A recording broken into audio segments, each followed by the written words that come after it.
안녕하십니까 시청자 여러분. 오늘은 좀 포근합니다. 앞으로 2, 3일 동안 날씨가 좀 좋아진다고 그럽니다.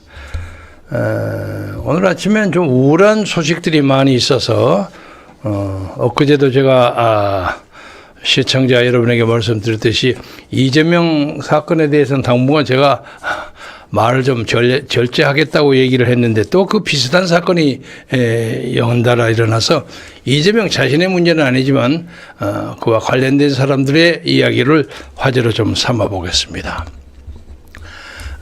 어제 특히 우리를 좀 놀라게 만든 것은 이재명 사건을 담당하고 있는 판사 둘이가 사표를 냈어요. 참 아마 제가 알기로는 초유의 일 아닌가 이렇게 연거푸 꼭 같은 사건 두 개가. 하나는 김문기의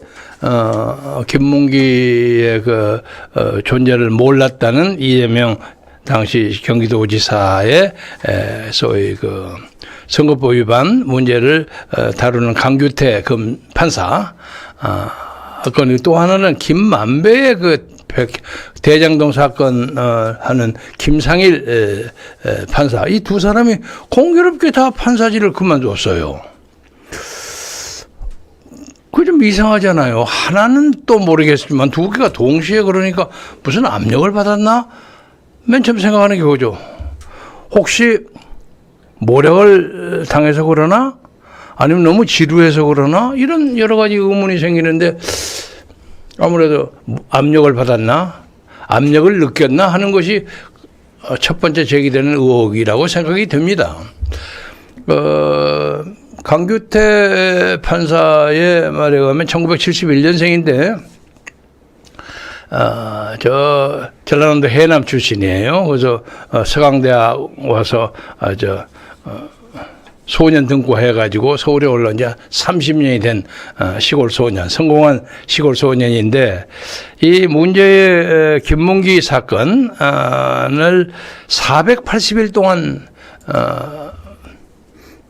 했다고 합니다. 다루었는데 지루했죠. 작년 초부터 그렇죠. 작년 거의 한 480일 1년이 넘었죠. 1년 한 6개월 가까이 했는데, 그동안 하여간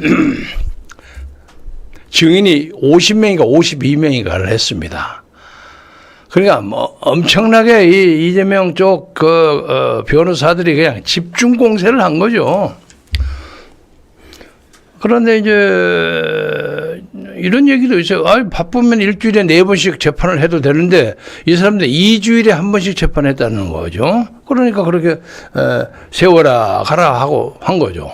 그런데 이번에 이제 그만두니까 새로 들어온 판사가 그걸 전부 다시 스크린에서 봐야 될 거 아닙니까? 그게 자연스럽게 재판이 연기되는 거예요.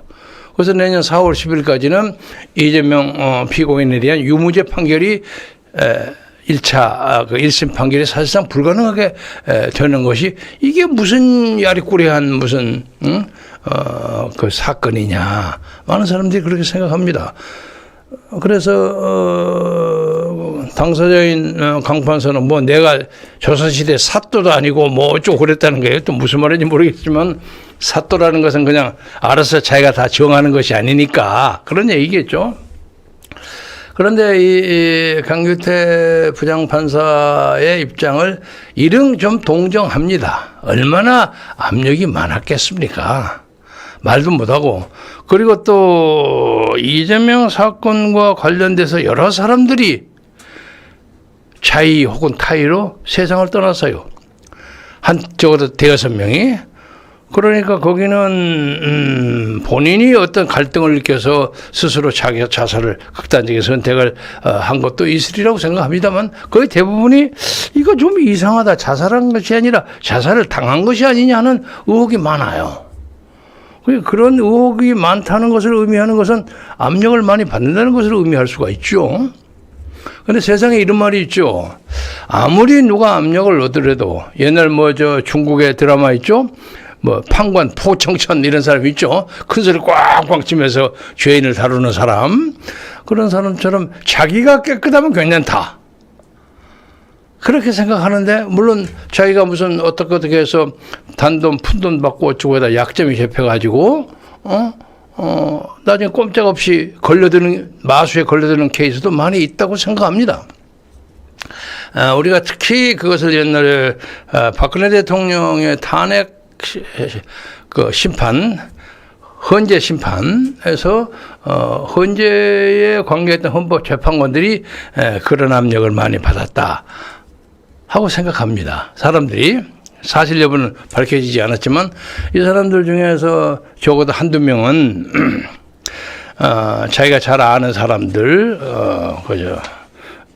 후배나 친구나 이런 사람들이 재판관님 정말 존경하고 뭐 어쩌고 열심히 하면서 하다 못해 요새 하는 것처럼 뭐 300만 원짜리 무슨 선물도 갖다 주고 뭐 어쩌고 하다가 뭐 예를 들면 돈 한 500만 원, 1000만 원 이렇게 는 이거 안 돼. 그러면 이거 괜찮습니다. 그거 도망가듯이 놔두고 간단 말이에요. 그러고 나중에 와서 뭐 그 정도 돈 가지고 뭐 선배님 그러십니까? 그리고 그거 흔적도 남지 않고, 그러니까 이건 좀 잘 봐주십시오. 이런 식으로 해서 얽혀지기 시작한다는 거예요. 그래서 그것이 이제 일정한 수준이 쌓이면 사건의 딱 결정적인 순간에 가서 그 재판관이나 판사들이 나는 원칙대로 하겠소. 이렇게 딱 나오면 이 사람들이 표정을 싹 바꾸는 거예요. 뭐라고? 아주 그냥 조폭의 언어로 바꿔주는 거예요. 제가 차마 여기서 그 얘기를, 야, XX 새끼야, 너 정말 이렇게 하는 거야? 너 내 돈이 공짜로 간 거 알아? 이 자식이 정신이 없어. 우리 녹음 다 돼 있어. 이렇게 공갈 때린다는 거예요. 그래서 그렇게 걸려서 꼼짝 못하고 걸렸던 내 선배들 한 두어 명의 증언을 제가 알고 있습니다. 그래서 제가 꼼짝 못하고 나와서 옷 벗고 나와서 변호사 하고 변호사도 하는 동안 마는 동안 그만뒀다. 그러니까 자기가 깨끗하면 많이 풀려진다 하는 얘기가 있는데 이번 이재명 사건에서는 그도저도 아닌 것 같아요. 그것도 자기도 깨끗하게 한다고 하면서도 그냥 무대뽀로 한다 하는 그런 분위기가 상당히 많단 말이에요. 그래서 저는 이 강규태 부장판사 같은 걸 가지고 480일이나 했으니까 지루하기도 할 게고 압력도 많이 받았을 거고 인간적으로 충분히 이해를 합니다. 그러나 지금 이 문제되는 재판거리 이 나라 역사에 얼마나 중요한 것입니까? 그런 중요한 결정적인 시점에서 자기가 사표 던지고 나간다는 건 이건 국민과 역사에 대한 배신입니다. 그렇잖아요. 심지어 이 사람, 변호사 사무실을 꾸민다고 하는데, 누구 말에 하면 또 어디, 더불어민주당 쪽에 영입돼서 국회의원 나온다 설도 했는데, 설마, 그렇게까지 하겠습니까? 체면이 있고 하늘이 보고 하는데, 빤히 보이는데 그거 하겠습니까? 저는 그렇게는 생각하지 않습니다. 그런데 이와 비슷하게 옛날, 김만배로부터 50억을 받은 권순일 대법관, 그 사람도 제가 알기로는 상당히 깨끗하고 좋은 사람인 걸로 알고 있는데 김만배한테 그냥 슬슬 말려 들어간 거예요. 김만배라는 사람이 무슨 법률신문 관계, 그러니까 그렇게 크게 유명한 언론은 아니죠. 그러나 법원 출입 허가증은 있으니까 법원 출입 기자증 왔다 갔다 하면서 형님 동생 하면서 밥 먹고 어쩌고 하다 보니까 얽힌 거예요. 원래 대법관은요 거의 면회를 하기 어렵습니다. 굉장히 어렵습니다.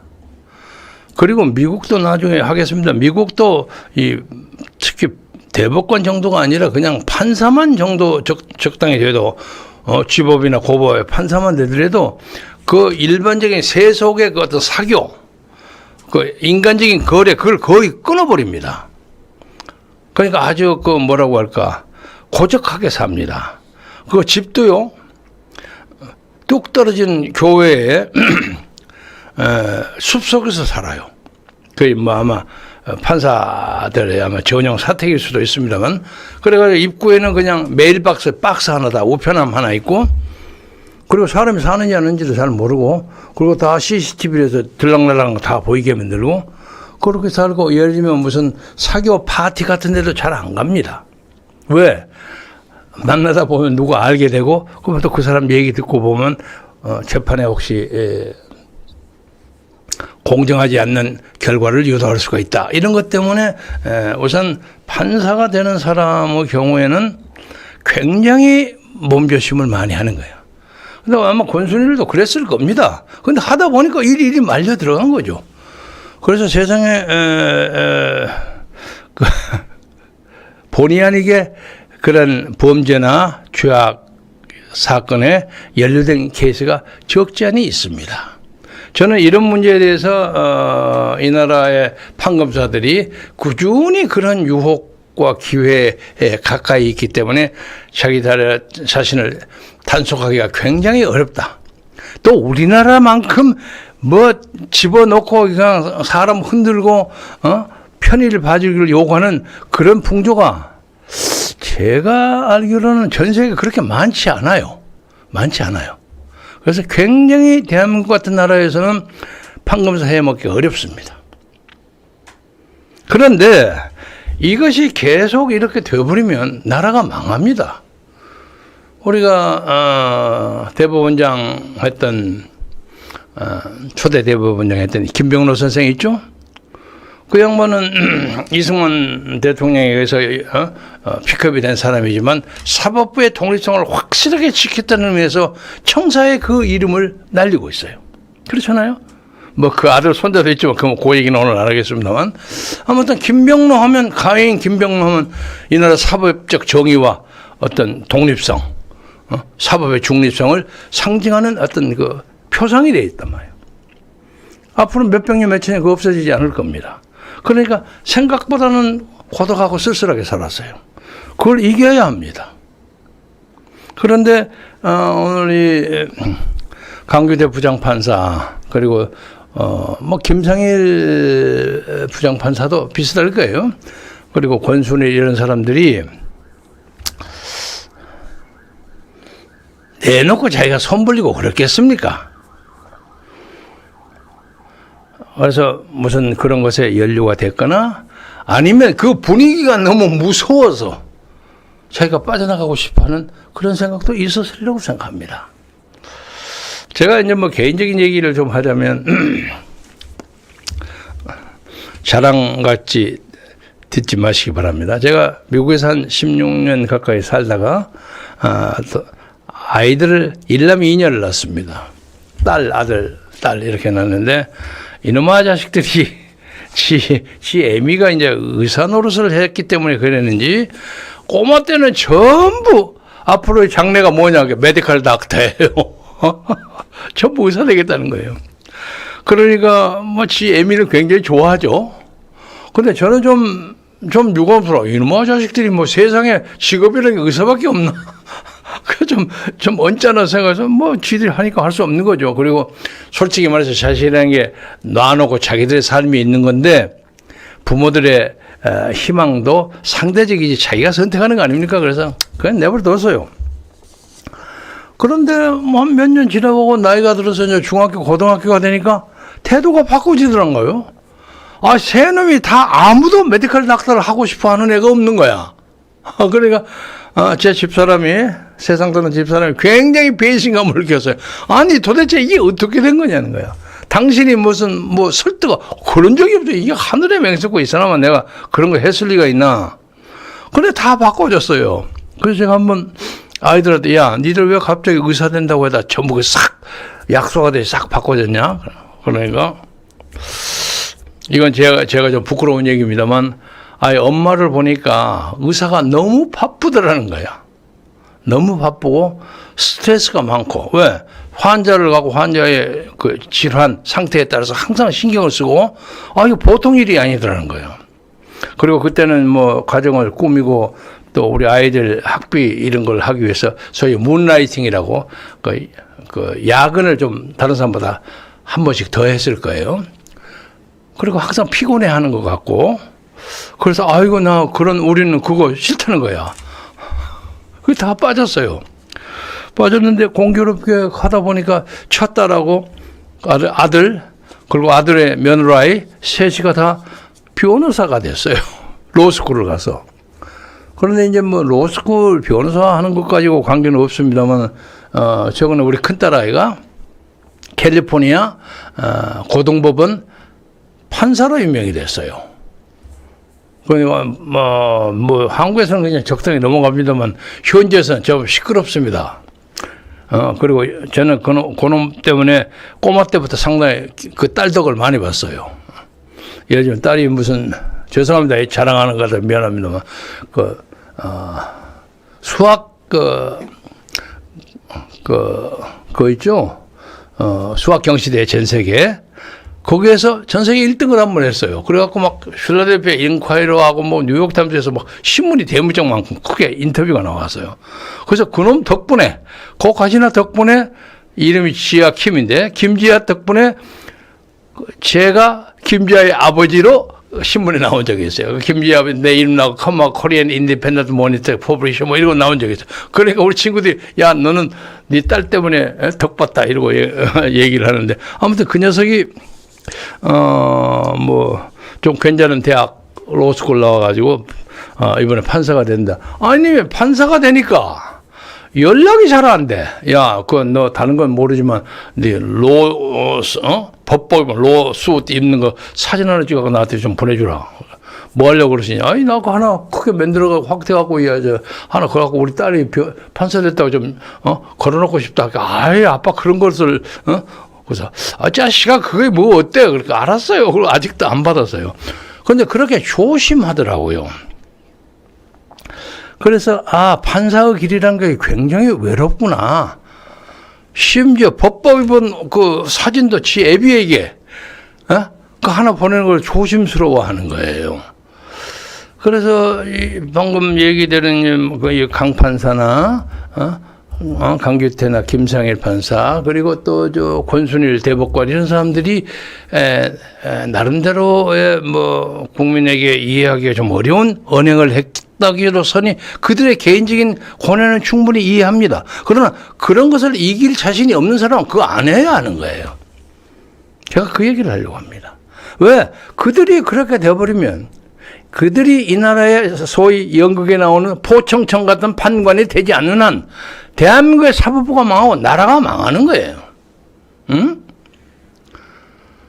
그러니까 지금 그 많은 큰 엄청난 음모가 뭐 오고 하다 결국 법정으로 갔는데 법정으로서 세워라 내워라 하고 앉아 있는 거야. 이게 이 나라가 이래가지고 됩니까? 그래서 참 안타깝기 짝이 없습니다. 안타깝기 짝이 없어요. 그래서 저는 이제 강규채 같은 사람이 설마 아까도 그래 생각했지만 설마 뭐 더불어민주당 공천받아가 어디 나가고 하면 아마 천하의 웃음거리가 될 겁니다.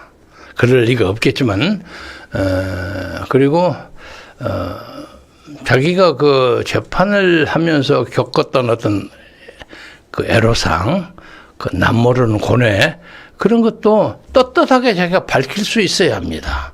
지금으로 봐서는 그냥 하도 불편하고 하니까 적당히 예우받고 나가서 그냥 변호사 한다고 그냥 폼 잡는 식으로 오해를 받고 있어요. 근데 그 오해는 그 개인에게 불명예일 뿐만 아니라 대한민국의 역사에 큰 오점이 됩니다. 예? 그리고 오늘 아침에 보니까 이재명 씨는 아주 뭐 그냥 큰 고난과 역경을 이기고 탁 나오는 것처럼 정치를 전쟁처럼 해서는 안 된다고 근사한 말 한마디 하면서 탁 나왔더라고요. 어저께 그저께 그랬죠. 서울대학 병원에서 우리가 그 상처와 그것이 심각하지 않다는 걸 우리 다 알고 있다. 붙들어가고 괜히 앉아서 거기서 입원 치료한다고 폼 잡지 말고 빨리빨리 퇴원 조치 시켜라고 제가 요구했죠. 뭐 그 얘기를 꼭 들어서는 아니겠지만 하여간 적당한 기회가 돼서 퇴원은 적당한 시기에 나왔어요.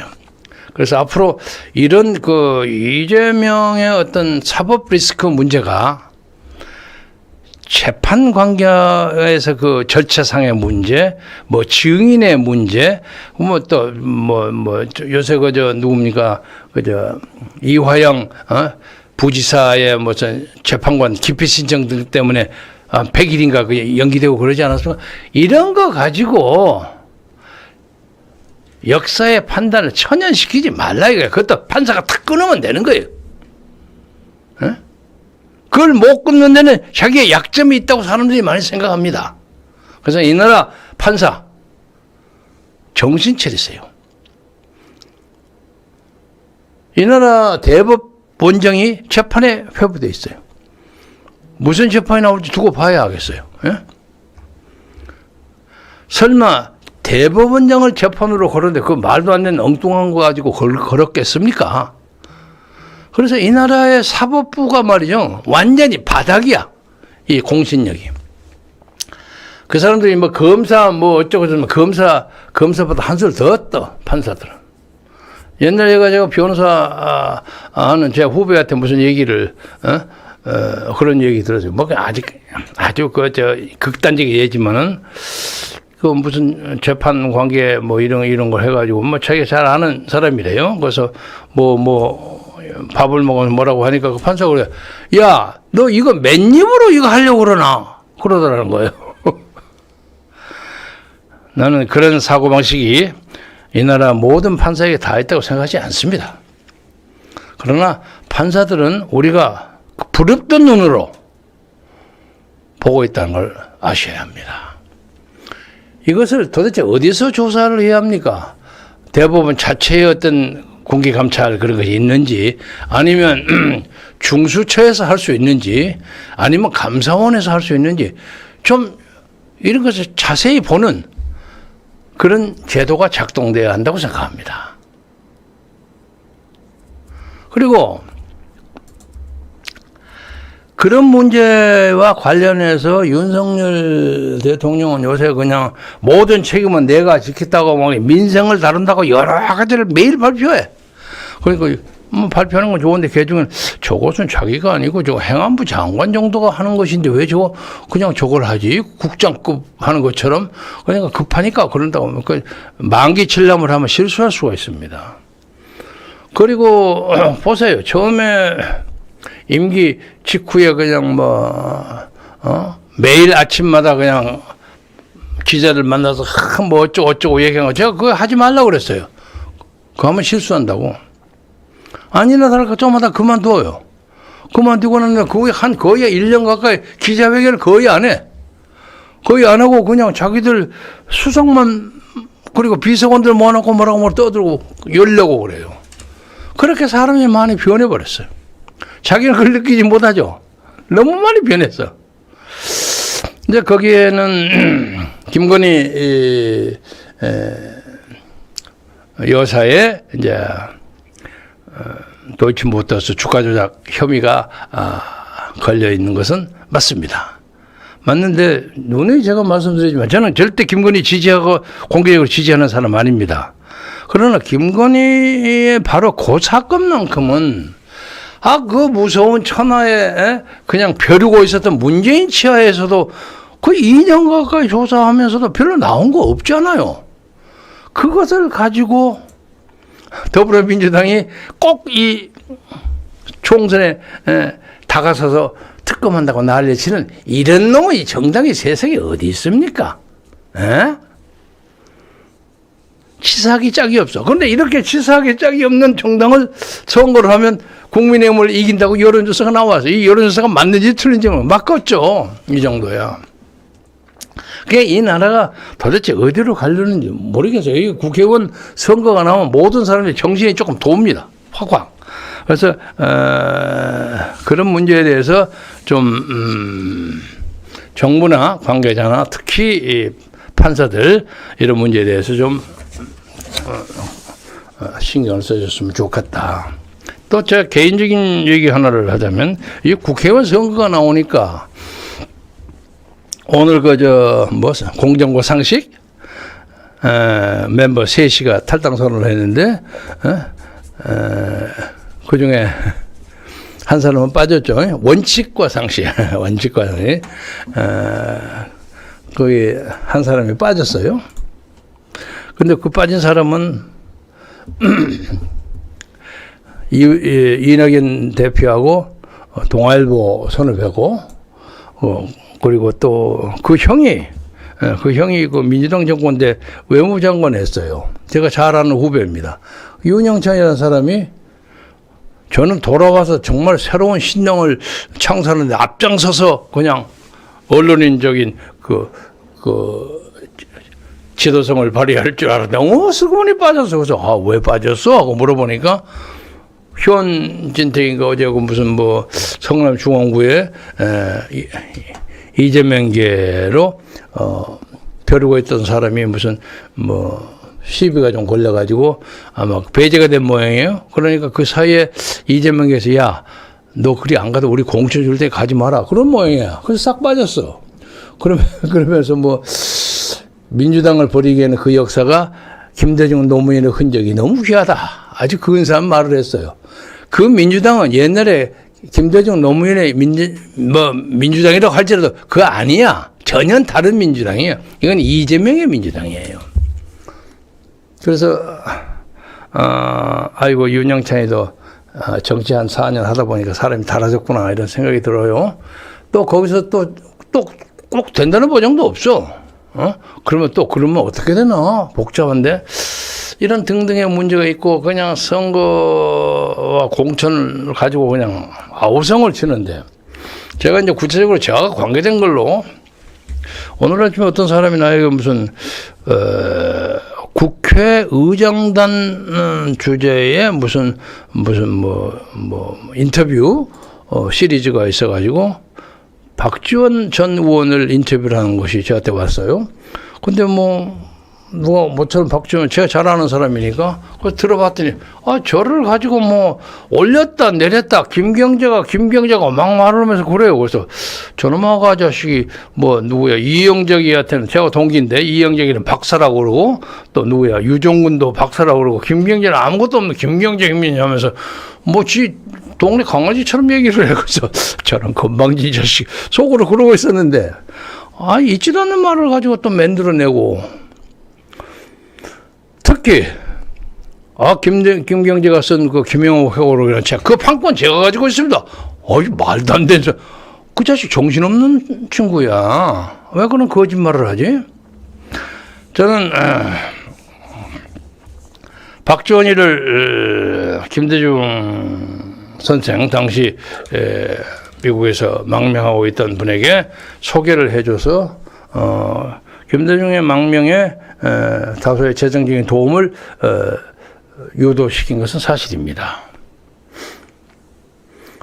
그런데 자기가 거기 가는 것도 내가 귀때기 끌고 끄집어 내려갔는데 지가 아주 폼 잡고 간 것처럼 말을 그냥 그야 자랑을 하고 박지원에 대한 평가는 국민적으로 많이 알려져 있으니까 크게 안 하겠습니다만, 대한민국에서 제가 박지원을 가장 잘 아는 사람 중에 하나입니다. 박지원의 많은 것을 알아요. 그러나 그 옛날 그래도 같이 지냈던 사람 그거 콩이야 파지야 따질 거 있느냐. 그래서 그냥 내버려두고 이번에도 이제 거기서 목포에서 국회의원 좀 어려우니까 이제 자기 고향 진도, 완도, 해남 쪽으로 가서 하겠다고 나이 들어서 열심히 노력해서 개인적으로 잘 되기를 바랍니다. 그리고 또 그 사람 재력이 좀 있고 하기 때문에 당선 가능성이 꽤 많이 있을 거예요. 그러나 또 그걸 반대하는 사람도 현지에서는 적지 않게 있는 모양이야. 근데 이 사람이 이재명 쪽에 딱 달라붙어가지고 엊그제 이낙연이 창당한다 나온다 하니까 심리도 못 가서 발병 날 거요 하고 악담을 했더라고. 그러니까 이낙연 쪽으로 갈 가능성은 전혀 없는 사람이네요. 그리고 목포에서 김원희한테 실패를 해서, 그러니까 원래 그 사람은 김씨하고 좀 문제가 많아.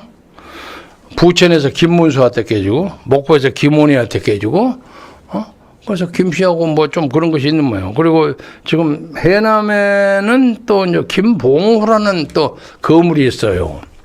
박지원이가 별로 사이가 좋지 않는 전 국회 부의장 하셨던 분인데, 그래서 제가 만나서 그 박지원이 잘 도와주십니까? 밥 한 번 먹자 해서 밥 먹었어. 그래서 어디 여론조사 보니까 50도 넘고 될 것 같은데요. 그러니까 그치? 뭐 가능하지. 근데 문제는 하나가 있어. 뭐요? 진도는 지 바닥이니까 잘 알겠지. 그런데 진도보다 두 배나 큰 해남에서 그 사람이 어떻게 효과적으로 활동을 하는가 하는 게 문제가 있죠. 그런단 말이에요. 아, 그래요? 그래, 나중에 들어보니까 정치를 하는데 솔직히 말해서 정치 활동하고 선거 운동하는데 자기 나름의 정치 자금을 이렇게 운동원에도 뿌리고 그러지 않습니까? 그런 의미에서 송영길도 잘못 걸렸다고 엊그제 제가 말씀드린 바가 있는데 얼마나 효과적으로 그런 것을 잘 하느냐 하는데 걸렸는데 해남 바닥이 이게 보통 바닥이 아니야. 함부로 돈 뿌리고 하면 큰일 나는데야. 사람들이 그러더라고요. 그러나 하여간 꽤가 많은 친구이기 때문에 살아 돌아올 가능성이 많이 있다고 봅니다. 그래서 지금 그래도 당 대표도 하고 별거 다 했는데 그동안 벌써 두어 차례 실패를 해서 좀 자존심이 많이 흔들릴 거예요. 이번에 해남에서 어떻게 되는지 잘 지켜보겠습니다. 뭐 그뿐만 아니라 저쪽에 부산에서도 김무성 의원이 또 뭘 한다고 나서서 지금 고민 중이라고 해서. 근데 나이가 거의 사실은 큰 문제는 아닙니다. 바이든도 저하고 박지원이가 동갑이에요. 근데 그 친구는 제가 개인적으로 잘 아는 사람인데 어떻게 걷는 것이 좀 이상하고 좀 끄덕끄덕해서 좀 나이가 들어 보이지만 정신은 멀쩡한 사람인데. 그리고 미국에서는 나이가 그렇게 큰 문제를 삼지 않습니다. 예를 들면 스트롱 서먼든가 세네터 사우스캐롤라이나 캐롤라이나 주 상원을 그 양반은 아마 98세 99세까지인가 상원을 했을 거예요. 그냥 정치적으로 경륜이 있고 정책이 있고 하면 그 양반이 반드시 나이가 들었다고 해서 문제가 되는 건 아니다. 젊다고 반드시 활발하고 깨끗하고 그런 것은 아니다. 그거 예가 많이 있잖아요. 뭐 일부러 예를 들 필요가 없습니다만 그런 것으로 봐서 아마 4월 10일까지 재미있는 사건이 많이 벌어지리라고 생각하고 제 방송에서도 이제 2월에 들었으면 종류한 사람들을 틈틈이 모셔다가 여기서 말잔치를 좀 벌려볼까 합니다. 출마하는 사람들에게 아주 비판적인 질문해갖고 이 사람들이 어떻게 받아치나 하는 것도 좀 보고서 재미있는 화제를 좀 만들어 볼까 합니다. 말씀을 마무리하면서 다시 원점으로 돌아갑니다. 이 나라 판사들 외롭고 쓸쓸하겠지만은 지조와 원칙을 잘 지키십시오. 그리고 감사원에서 뭐 하고 하는 거, 그 이제 어느 기관이 적절할지 모르지만 옛날 박정희 대통령 시절에 김일성 장학금으로 지원을 받아서 한국 정부의 요소에 들어간 사람들의 장학생 리스트를 조사하는 그런 수사가 확실히 있었습니다. 대충 이름도 나와 있습니다. 대충 그런 사람들이 김일성이가 그 후에 김정일, 김정으로 오기까지 남한에서 간첩 활동을 하는데 사람을 포섭해가지고 동반월북을 하거나 무슨 공작을 해서 무슨 사건을 일으키거나 예를 들면 무슨 뭡니까 청계천 이주민을 저 성남으로 막 강제 철거시키지 않았어요? 그때 폭동 같은 게 많이 났죠. 그쪽에 간첩들이 많이 들어갔습니다. 그리고 뭐 요즘은 뭐 대구 폭동도 그러하고 뭐 마산 의거 뭐 4.19 5.18 이런 데 다 나름대로 움직입니다. 그런데 그것이 대세를 뒤엎지는 못해요. 그중에 그래도 가장 크게 사건을 벌였다고 생각하는 것이 광주인데 그래도 광주가 적어도 광주 망월동에 묻혀있는 사람들 민주화를 위해서 투쟁하다가 죽은 사람이에요. 그 사람들을 오용시키지 말라는 거죠. 그리고 가짜들이 너무 많아. 제가 이제 4.19 때 데모해가지고 무슨 부상자회, 유공자회, 어떤 그런 사람들 중에서 듣도 보도 못한 사람들이 많아. 그래서 오늘도 제가 배아무개라고 우리 선배 하나 있어요. 지원을 하면서 4.19 얘기를 하니까. 그 4.19 하는 사람들이 3분의 2는 가짜지 이러더라고요. 당신이 어떻게 아시오? 내가 다 알아요. 그러더라고. 그러나 거기다 수가 그렇게 많지 않고 오래 전이고 세상 떠나간 사람도 있고 해서 우리는 거기에 관계하지 않았던 사람들, 그리고 당시에 경무대 앞에서 진짜 데모했던 사람 다 알죠, 우리가. 그 사람에서 4월회라는 걸 만들어가지고, 최근에 제가 여러 가지 이유 때문에 이제, 회장에서 물러났어요. 물러났는데, 진짜로 이 나라의 4.19 혁명을 일으키는 말 없는, 이름 밝혀지지 않는 많은 4.19 혁명 투사가 있었습니다. 마찬가지로 광주에도 그런 사람이 있습니다. 광주 전체를 도매금으로 한꺼번에 남기는 것은 온당하지 않습니다. 그래서 보수 우파 국민 여러분들도 그 문제에 대해서는 한꺼번에 전부 그냥 김일성이 어떻게 했다 그렇게 하지 마십시오. 그것은 이 역사의 정도를 세우는데 크게 도움이 안 됩니다. 그 말씀 꼭 드리고 싶고, 앞으로 이 정치를 하시는 분들도 가만히 보면 한동훈이까지도 가서 전부 그냥 광주에 가서 그냥 아침부터 적당히 절하고 그냥 나가버리고 누구 욕을 하든 말든 그냥 이렇게 지나버리는데, 자유주의 우파들이 한동훈이 광주에 가서 하는 걸 보고 많이 실망했어요. 실망했는데 어떡합니까? 쏟아버린 것을 저기 받아들일 수도 없고, 자기 보수인 윤석열하고 비슷한 입장을 취하고, 요새는 이제 앞으로 제가 크게 얘기는 안 하겠습니다만, 민주당에서 나와서 새로운 정당을 창당하려고 하는 주도 세력, 이 사람들은 윤석열 정부가 문재인과 같이 공동 정권을 하고 있다고 생각하는 사람들이 꽤 있다고 합니다. 이게 유문 공동 정권입니다. 그래서 이 상태로서는 어떤 경우도 문재인은 사법 처리의 대상이 안 된다고 보는 거예요. 그것이 아마 객관적인 현실인 것 같습니다. 그래서 정말 이 나라의 거대 정당 사이에서 그냥 서로 싸움하는 것처럼 하면서도 배타적인 어떤 공정관계, 적수가 있어야만 자기가 존재하거든. 이런 양당 독점 체제를 깨는 제3의 새로운 세력이 나오는 것이 역사적 필연 아닌가, 그런 생각을 해봅니다. 앞으로 그런 문제에 대해서 국민 여러분들이 더 많은 신경을 쓰시고, 이 나라의 진정한 국민적 화해와 어떤 정체성을 세우기 위해서 우리가 어떤 입장을 취하는 것이 가장 현명하고 지혜로운 방법인가를 심사숙고해 주시면 반드시 길이 열리리라고 생각합니다. 여러분 건강하시고 행복하시길 바랍니다. 다음 시간에 뵙겠습니다. 고맙습니다.